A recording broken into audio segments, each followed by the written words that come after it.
দক্ষিণ এশিয়ার কৌশলগত মানচিত্রে গুরুত্বপূর্ণ স্থান নিয়ে উঠছে নতুন বিতর্ক।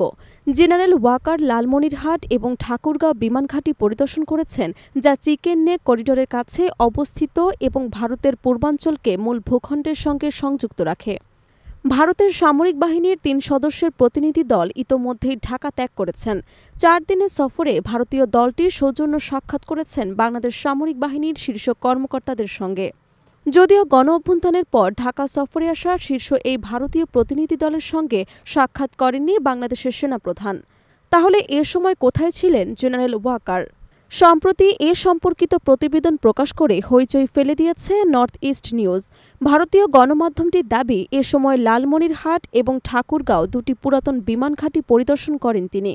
প্রতিবেদনে উল্লেখ করা হয়, ১৬ অক্টোবর আকস্মিকভাবে ঠাকুরগাঁও যান সেনাপ্রধান। দ্বিতীয় বিশ্বযুদ্ধের বিমান ঘাঁটি পরিদর্শন শেষে জেনারেল ওয়াকারকে বহনকারী হেলিকপ্টারে গন্তব্য ছিল লালমনিরহাট। সফরটিকে গুরুত্ব সহকারে দেখছে ভারত, কারণ দুটি বিমান ঘাঁটিরই অবস্থান চিকেন নেক করিডোরের কাছে। বাংলাদেশে ক্ষমতার পালাবদলের পর থেকেই দক্ষিণ এশিয়ার রাজনীতিতে কয়েকদিন পরপরই শিরোনামে আসছে চিকেন নেক। ৬০ কিলোমিটার দীর্ঘ এবং ২২ কিলোমিটার প্রশস্ত এই অঞ্চলটি শিলিগুড়ি করিডোর হিসেবে পরিচিত, যা ভারতের পূর্বাঞ্চলকে মূল ভূখণ্ডের সঙ্গে জুড়ে রাখে। বাংলাদেশকে সঙ্গী করে কৌশলগত গুরুত্বপূর্ণ অঞ্চলটি ঘিরে শক্তি বাড়াচ্ছে চীন এবং পাকিস্তান।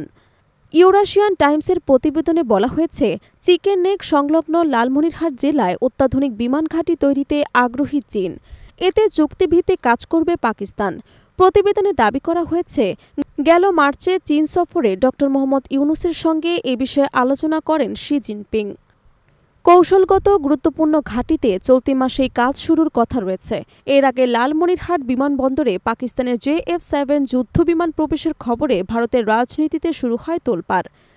যদিও এমন দাবিকে অস্বীকার করে বাংলাদেশ সামরিক বাহিনী। দ্বিতীয় বিশ্বযুদ্ধের সময় ঘাঁটিটি ব্যবহার করেছে মিত্রশক্তি যুক্তরাষ্ট্র এবং সোভিয়েত ইউনিয়ন। লালমনিরহাট বিমান ঘাঁটিটি আন্তর্জাতিক সীমান্ত থেকে ২০ কিলোমিটার এবং ভারতের হাসিমারা বিমান ঘাঁটি থেকে মাত্র ১২০ কিলোমিটার দূরে অবস্থিত।